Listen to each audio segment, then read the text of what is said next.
मुस्लिम नौजवानों में तालीमी सलाहियतें बेपनाह हैं, लेकिन बेहतर रहनुमाई और माली परेशानियों के बायस तालीम हासिल करने में दुश्वारियां पेश आ रही है। तकरीबन पढ़ने वाले तलबा और तालिबात को घरों में तंग जगह की वजह और बड़े तौसी ख़ानदानों के बायस घर पर पढ़ाई पर तवज्जो मरकूज़ करने में काफ़ी दुश्वारियां पेश आती है, जिसकी एक वजह पढ़ाई में पीछे होने की है। और हमारे शहर हैदराबाद में लाइब्रेरियों की तादाद भी बहुत घट गई है। शहर में कम से कम लाइब्रेरी तो भी होती तो सुकून से पढ़ने का मौका फराहम होता।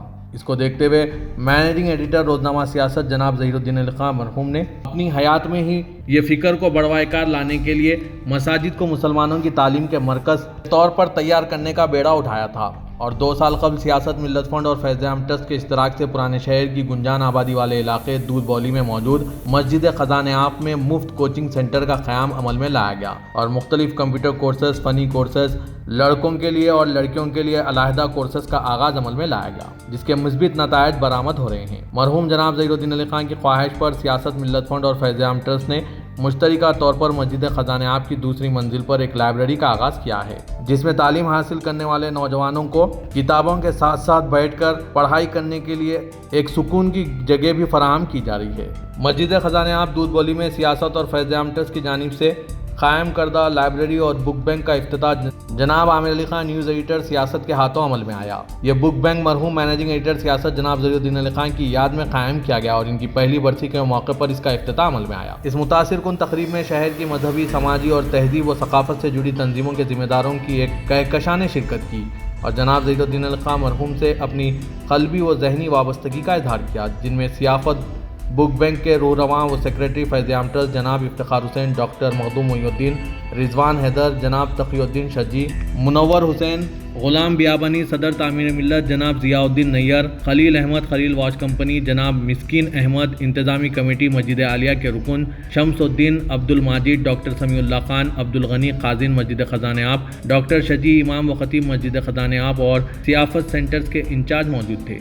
इस पुरवक़ार तकरीब में जनाब ज़हीरुद्दीन अली खान मरहूम के फ़र्जंदान जनाब असगर अली खान और जनाब फ़खर अली खान मेहमान एजाज़ी के तौर पर शरीक हुए। इस मौके पर जनाब आमिर अली खान ने अपने खिताब में कहा कि कौमी और बैनुल-अक़वामी सतह पर मुसलमानों के लिए हालात साजगार नहीं है। उन्होंने कहा कि मौजूदा दौर हमारे लिए पुरआशोब दौर है। इस दौर में वही कौम तरक्की कर सकती है, मुल्क व बैरून मुल्क अपनी कामयाबी के झंडे गाड़ सकती है जो तालीमी शोबे में कामयाब रहें, जो खुद को साइंस और टेक्नोलॉजी बिलखुसूस मस्नूई ज़हानत आर्टिफिशियल इंटेलिजेंस से हम आहंग कर सके। हमारे बच्चों में सलाहियतों की कोई कमी नहीं है, बस इन्हें सही रहनुमाई की ज़रूरत है। जनाब आमिर अली खान न्यूज़ एडिटर सियासत ने अपने सिलसिले खिताब में शुरका और वहाँ कसीर तादाद में मौजूद तलबा पर जोर दिया कि मस्जिद में आपको न सिर्फ मुख्तलिफ मैकेनिकल और IT कोर्सेज की तरबियत दी जा रही है, बल्कि बुक बैंक व कुतुब खाना भी कायम किया गया, जिससे इस मोहल्ले और अतराफ व एकनाफ के तलबा और रोज़गार के ख्वाह मर्द व ख़ातीन इस्तेफादा कर सकते हैं। उन्होंने एक बेहतरीन मिसाल पेश करते हुए कहा कि मस्जिद के चारों तरफ अगर 40-40 घरों का अहाता करते हुए हर मस्जिद में इस किस्म का सेंटर कायम किया जाए तो मिल्लत की तरक्की के दरवाजे बाआसानी खुल सकते हैं। जनाब आमिर अली खान ने तलबा को मशवरा दिया कि वो बुक बैंक से भरपूर इस्तेफादा हासिल करें, तालीम के साथ साथ दानिशवराना सलाहियत पैदा करने की कोशिश करें। इस मौके पर सेक्रेटरी फैज़-ए-आम ट्रस्ट जनाब इफ्तिखार हुसैन साहब ने अपने खिताब में ज़हीर साहब की खिदमत को खिराज अक़ीदत पेश करते हुए कहा कि वो इनके अधूरे कामों और ख्वाबों की तकमील करने की कोशिश कर रहे हैं। जनाब इफ्तिखार हुसैन ने यह भी इंकशाफ किया कि बुक बैंक की मोहरिक मोहतरमा नजीबा हैदर ने पेश की। जनाब सैयद हैदर अली ने सियाफत सेंटर की तफसीलात पेश की। पेश है इस खुसूस में इस तकरीब के कुछ झलकियाँ। Bureau report siyaasat.com। अस्सलाम वालेकुम। जनाब हैदर अली साहब, इफ्तिखार साहब, मखदूम साहब और इंतजामी कमेटी का मैं बहुत ज़्यादा मशहूर हूँ कि आज जो काम हो रहा है बुक बैंक का आप लोगों के ताउन से ही, आप लोगों की दिलचस्पी की वजह से हो रहा है। मैं थोड़ा ऐसा है कि मेंटली स्ट्रांग तो हूँ मगर इमोशनली थोड़ा मैं वीक हूँ, तो बिल्कुल अलग में बात करता हूँ। ये यकीनन 1 साल हुआ है ज़हीर साहब के जाने के बाद, मगर शायद हमारा तो 1 महीना भी नहीं, तो मैं उस टॉपिक पे नहीं बात करूँगा, ज़रा थोड़ा डिबेट करता हूँ बिकॉज जो बात होना है नहीं हो सकती। रहा सवाल ओल्ड सिटी के डेवलपमेंट का, ये हर वक्त एक कोशिश रही है कि ओल्ड सिटी का डेवलपमेंट हो, और ओल्ड सिटी एक्चुअली जैसा अभी देखें कि असेंबली में ये बात आई कि ओल्ड सिटी ही रियल सिटी है। तो और ये कॉन्सेप्ट जरूर था कि जब जैसा हीरे को भी तराशा जाता है तो वो ज़मीन की गहराई में जब रहता है तो उसी से निकाल के हीरे को तराशा जाता है। तो ये एक कॉन्सेप्ट जरूर था कि जहाँ पे लोग कई मसाइल में घिरे हुए हैं, अगर उनको हम सही तरीके से तराशें तो वो हर आदमी एक किस्म से कोहिनूर बन के निकल सकता है।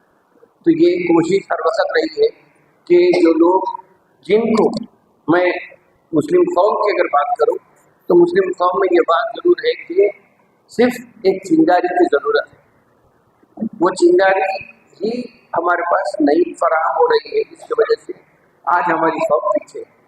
वरना आप देखिए कि जिस तरह की जुस्तजू या अगर तरक्की करना है तो सिर्फ मौक़े की फराहमी ना होने की वजह से बहुत सारे लोगों के ख्वाब चिकनाचूर हो जाते हैं।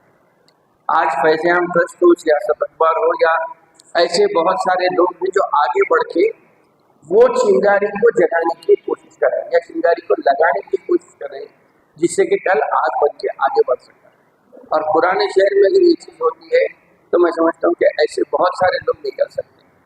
ख़ास तौर पे आप देखिए अब ये ज़माना स्टार्टअप्स का है। स्टार्टअप में क्या है, कोई चीज़ की ज़रूरत नहीं, सिर्फ मालिया फराहम करने की ज़रूरत है। लोग अगर अपने पास आपके पास एक आइडिया है तो वो आइडिया को किस तरह आप डेवलप करना है, ये चीज़ अगर देखेंगे तो चाहे कोई भी लेवल में देखिए आप, पढ़ने वाला देखिए एक चीज़ ये शुरू हुई थी कि पढ़ने वाला जो है उसको अपनी मंजिल का पता मालूम होता है, तो वो अपनी मंजिल तक पहुंचने के लिए चाहे अपने घर में हो या मखदूम साहब जैसा बताया कि कब्रिस्तान में हो या मस्जिद में हो, वो आके अपनी तालीम हासिल करके अपनी मंजिल तक पहुंच जाता है।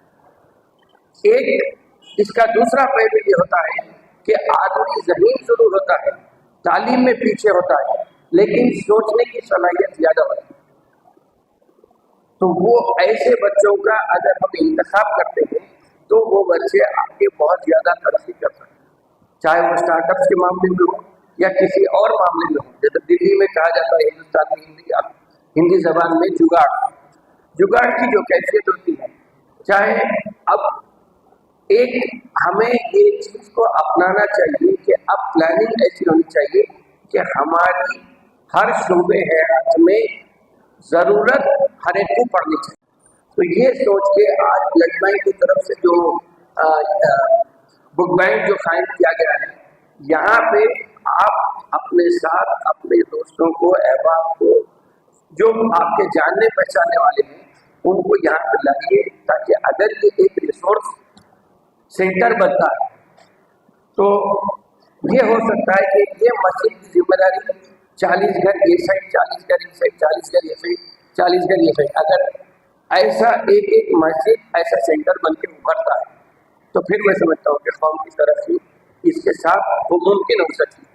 वरना हालात आप देखिए, 54 इस्लामी ममालिक हैं, एक फ़लस्तीन में जो जुल्म हो रहा उसको आप रोक नहीं सकते। क्यों? क्योंकि हमारी दस्तरस वहाँ पर नहीं, हम ऐसे लोग हमारे पास फराहम नहीं कर सके जो कल के दिन इंटरनेशनल कोर्ट ऑफ जस्टिस में जाके ये चीज़ मसले को पेश कर सके।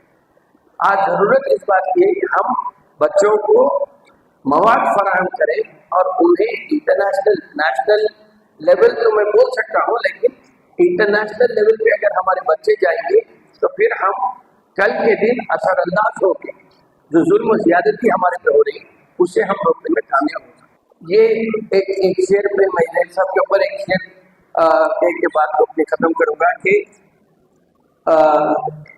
निगाह बुलंद सुखन दिल नवाज जहाँ पुरसों, यही है रास्ते सफ़र मीरे कारवां के। वो एक कारवां की तरह ऐसा ही लेके आगे बढ़ते थे, कई लोग फ़ायदा उठाए और कई लोग फ़ायदा उठा के अपनी नई जगह पे चले।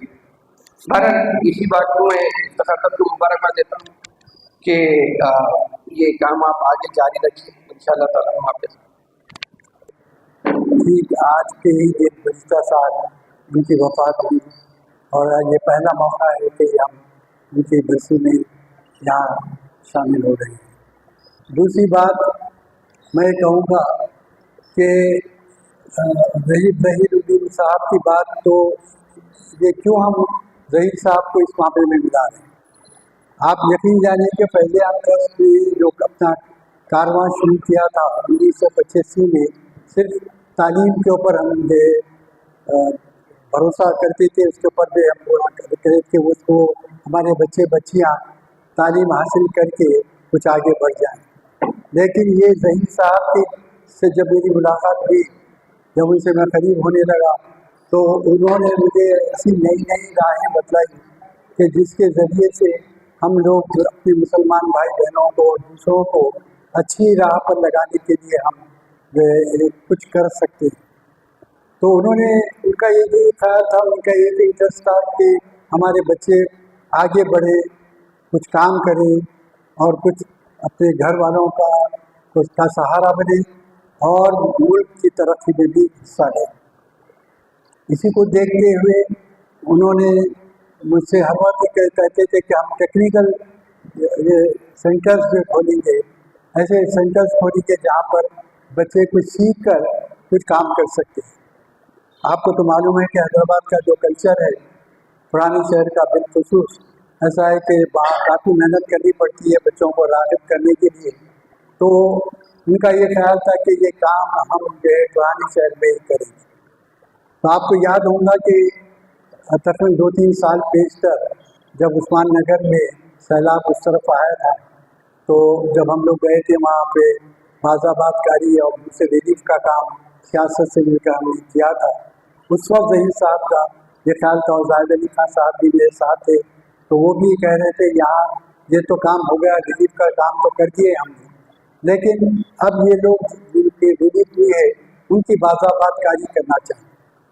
तो वो जो एक चीज़ का ख्याल आया कि बाज़ाबादकारी के लिए हमको क्या क्या करना है, तो वहाँ हमने फ़ौरन बच्चों के लिए एक सेंटर कायम किया उस्मान नगर में। और उसके बाद फिर ज़हीर साहब ने ये ख्याल किया कि मस्जिदों में जो है काम करना बहुत अच्छा है। ये उनकी सोच थी कि मस्जिद जो है खुदा का घर है, लेकिन वहाँ पर सिवाय 5 वक्त की नमाज के और वो जगह जो है इस्तेमाल नहीं की जाती।